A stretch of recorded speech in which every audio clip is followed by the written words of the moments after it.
another interview. I'm Jessica Haro, and this is Clinton H. Wallace. Clinton, thank you so much for being here. Clinton is a producer and a photographer, and here to talk about the many things he's done in his career. Yes, it's good to meet you all. So, Clinton, you've done a lot of things. You work in film now, but you started and still do photojournalism. I started in travel, entertainment photography, news photography in New York City. And I started I started in photography in high school, taking pictures for the school yearbook, and I went to a 2-year school after that. And I ended up moving to New York City and attending New York University. And I had work study, so a form of like financial aid, because it was a very expensive school. And part of that work study was I had to work at a job on campus. And that job was the school newspaper. They had an opening. And they turned out, it just happens that they were one of the third largest student newspapers in the whole country. And so they needed staff photographers and people just that they wanted to train to get news journalism experience. And that's how I ended up getting into news photography and journalism and stuff. And with that, you got to photograph a lot of big people. Yeah, on campus, we had the New York University's film school, we had the communication school, we had the business school, the law school, and they all had events like combined all of them. And our newspaper was in charge of covering the entire campus of everything. So I got to photograph like every major celebrity that came on campus. There was musicians, concerts, and it was, at the time, it was all like 10 photographers. And I would, because I was the new person, I would get the worst stuff. I didn't get the like good concerts. So I got the lectures, the politicians, and one politician, they came on campus, the assignment editor, she was like, we need someone to cover a politician today, and no one wanted to do it.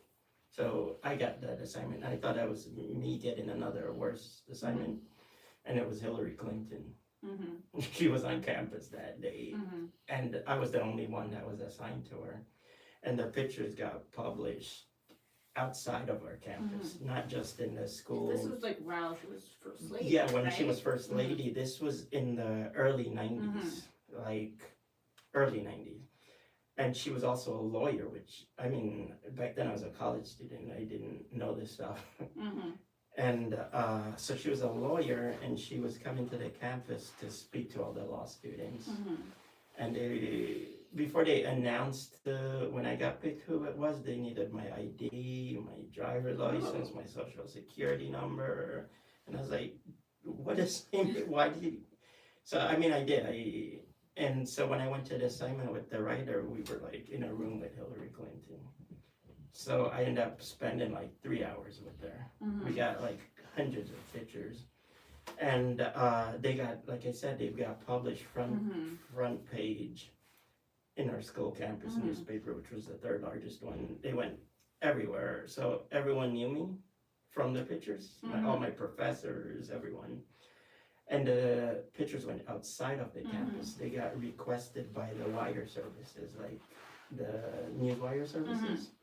And one of them got requested by a photo agency, which turns out to be one of the largest photo agencies in the world.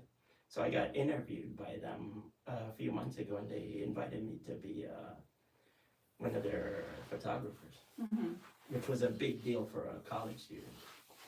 Yeah, so you've worked in photojournalism for many years. Over 25 years, yeah. So what has been your main focus there? My main focus is because I ended up in LA, was the entertainment industry. So because I was with a photo agency, I got assigned to some very exclusive assignments, such as going to celebrities' homes, going to all these major film festivals, and also like going to all the big special events associated with all sorts of films and motion pictures,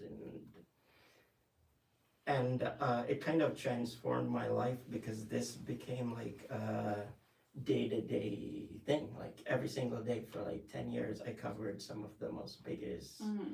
And then I started getting sent overseas to like the Cannes Film Festival and Venice Film Festival, and back here was Sundance. So my life was very chaotic for like 10 years. So then how is doing photojournalism for entertainment specifically different from other fields?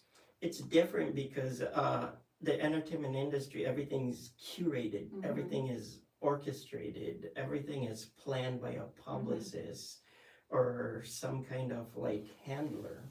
Like I would get faxes that would tell me the schedule of like big stars that are promoting a movie. We had to go to these hotels, we would eat lavish setups, like they were called press junkets. And we would sit like, I don't want to name names, but I can say names that everyone knows, like Johnny Depp or Sharon Stone or whoever. If they had a new movie, the photo agency would get like a press release that would tell the whole schedule, and somebody would get assigned to it. And we never had enough staff to keep up with everything. So that's how I ended up doing some of this stuff. And there were events that did not interest the photo agency that interested me. Like say like a museum opening or something like that. And I would go to those on my own just because I like history and museums and art and stuff like that. And then also while you were doing all this, you were also like still continuing your education and learning more about like film. Yeah, I studied film. I studied in Paris for a year, and I studied film theory, cinematic language, and back then it was, like I said, it was the 90s where there was no internet, and so you had to go to a library, and we took classes. I took like film classes and everything like that. And when I ended up moving back to the US and I graduated, I decided I wanted to work in film more. I didn't want to give up I still had my photography and photojournalism, but I wanted to pursue film, especially art films, like documentary filmmaking, or cited more unconventional mainstream films. So then how did you end up getting involved in the film industry? Okay, it was really uncanny. I went to shoot on a film set, some stills on a short film, and they ran out of money. They're like, during the break when you're having lunch, they're like, we don't know. Because I was supposed to be hired to be their still photographers.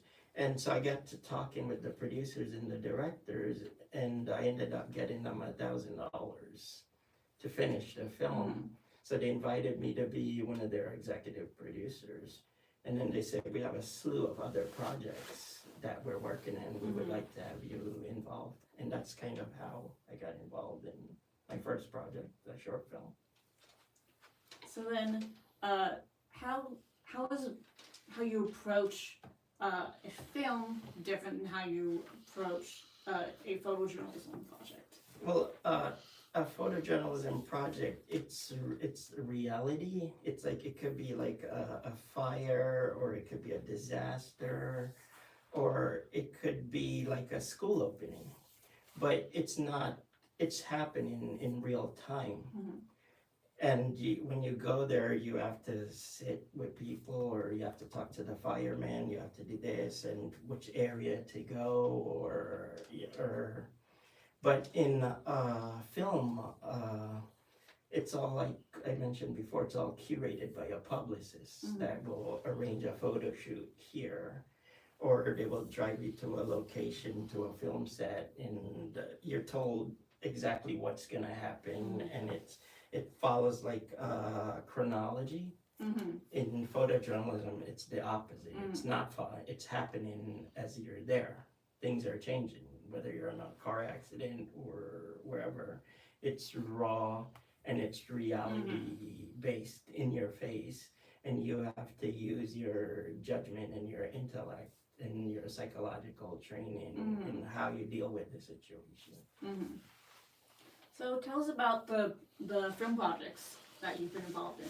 Well, I've been involved in over 60 projects. Our most current project now is Staycation, which just, I think you spoke with the director, Russell. And, Yeah, we just had him on. Yeah. Yeah, tell us about Staycation and your part in it. I was one of their producers. We had a few producers, and everyone did like their part. I was working on 3 other projects at the same time, but Russell's a good friend and the writer of the project and the cinematographer, Emil, God bless him. He was the one, it was his project that I helped raise the money for to finish it. And he kind of guided me through the whole producing aspect of it. So when they were doing Staycation, I came on board because I wanted to see it through and make sure it was a film that got completed.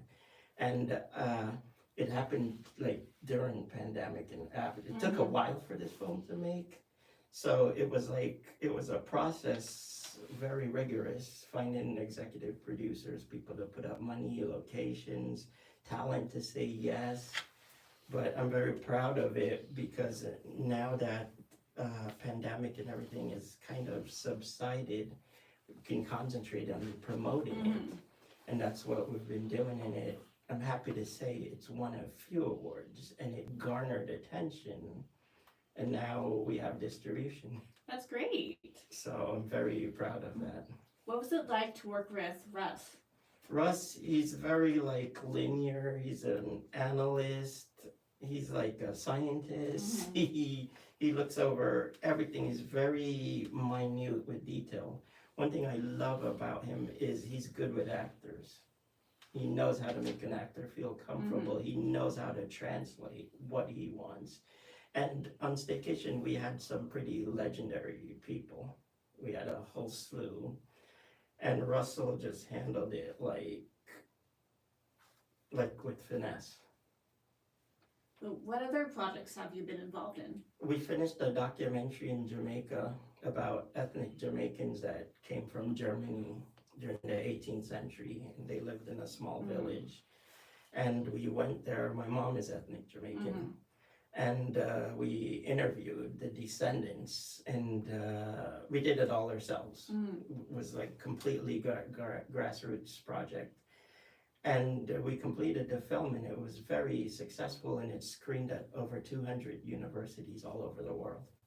So was this It's called Germantown. Germantown. Yeah. Yeah, and that's available on YouTube now, right? Yes, it's on YouTube now. Great. We decided to put it out for free because we wanted to educate people about the matter. And it was basically a passion project for me and the director and a couple other partners because we had some kind of connection to the story, but no one really knew. And after we did the story, then came the Wikipedia page and it garnered a lot of interest from people who absolutely knew nothing about the subject. So that's a documentary, a Yes. very personal project. Yes. And then you have stuff like Staycation, which is, a feature film, And fictional. Staycation is now it's exceeded our expectations, so that brings like smiles. And the newest project I have now is a docuseries about a struggling musician. Oh. It's a 10-episode docuseries called All For Now, where for the past 2 years I followed around a musician from Hollywood to the rural South in Alabama as he pursues his music career. Whilst moving back, he moved to the South, to Alabama, Birmingham, to be with his wife and family, but still writes music in his living room. So I chronicled the whole experience for the past year and a half. And we had a limited screening a few months ago, and it won like a major award for the music. That's great. So that's another project. We haven't started promoting it, but we're very excited. Did your background in photojournalism and entertainment help on this project? Yes, it all came together because we were dealing with a lot of different people from like different towns and the mayor of the town and when you go to the South, if you're not from there, you're considered an outsider, and people have to get used to you before they warm up. They see cameras and stuff coming. It's like but after a while they warm up to you and they see that you're doing something positive, and everyone comes on board to help you. Now, you've done a lot of very different projects, Yes. from feature films, documentaries. What do you look for when you're looking for a new project? What grabs you? I look for a storyline. Will the storyline relate with a general audience? Will it be interesting to an audience? It can't just, I could like something, but the minute I take it to an audience, I have to make it that it's a universal story that will have some kind of educational benefits for its viewers. Now, on top of producing films, you're also now working with film festivals. Yes, I was one of the co-founders of the Louisiana International Film Festival, a few partners and that's been running for the past 10 years. And right before, during pandemic, we went online and we took a break. But from around 2009 to 2019, we did it in Baton Rouge, Louisiana, and we had some of the biggest stars that came on board and supported it and everything. It was very successful. Now, you've covered festivals as a photographer. Yes. What was it like working on the other side of this? It's I don't want to say it's different, but you have inside information. Some of the people you know, some of the publicists involved, you know them. Some of the movie studios, you know them. So it was very easy to call up and say, hey, we'd like to request this client to come to your festivals and talk to the publicist. We knew who the publicist was. So we were able to get some very big stars that came to the festival and supported it, and musicians also. And Louisiana is a beautiful state, and the people are amazing. So I was happy that it was there. Now, what kind of films does this festival focus on? Louisiana Film Festival is basically all mainstream films, because we were getting films directly from the movie studios. We got Apocalypse Now and like all these movies that they're mainstream movies, but it wasn't an independent film festival. It was independent, but we had access to the movie studios, so we were able to show some very legendary films. Now, is there anything that you've learned or that you might be surprised about what goes into making a film festival? Yes, you have to be really good at fundraising. You have to know how to take no for an answer. You have to know when to turn no into a yes. And you have to know how to work with local government, like the mayor, local charities. And one good thing about this festival, we launched Jonathan Batiste, the musician, which is now he's one of the most major musicians now out there. And we launched him at our festival. That's great. Are there any other celebrities that you've worked with? I've worked with thousands, and celebrities, authors are also celebrities, and businessmen are also celebrities. So I was one of the photographers for the Hollywood Walk of Fame for 15 years. Wow. So every major celebrity I've done, Gwyneth Paltrow, Ethan Hawke, Bruce Willis, I've taken their stars. Now, do you have any advice for people who want to get into film, or who want to work on film festivals, or who want to get into photojournalism? The main thing is like persistence and educate yourself about people, educate yourself about the aspect of the film industry that you want to go into, because everyone sees the glamour side of the film industry, but there's many different aspects and there's many different ways that you can enter this business and work your way up through the system until you find your slot where you think you've gotten the required experience and put the time, because there's no shortcut. I started off with internships. I started off running faxes, but I met people and I learned and I grew, and that's how I was able to progress in the film industry. And I was always looking for ways to be helpful. Now, how can our viewers find out more about you and your work? A lot of my stuff is on social media. Clinton H. Wallace on Facebook, Photomundo on Instagram, and I'm the founder of the Côte d'Azur Web Festival in France, in Cannes. It's the www.côtedazurwebfest.com. Oh, so what does that festival focus on? The Côte d'Azur Web Fest, it focuses on new media content, short films, web series, and during Cannes we do screenings and we showcase a slew of films from young filmmakers, from students, from up-and-coming filmmakers, and we concentrate on new media. Some films are shot on the cell phone, some are shot on the iPad, but they're really good stories, and we thought they deserve to be seen and told. So that gives us the opportunity to do that. Côte d'Azur Web Fest. Well, if you're a filmmaker, please check out his festivals and check out his work. And thank you so much for watching. And Thank you. stay tuned, we have another interview coming up. Thank you. Bye.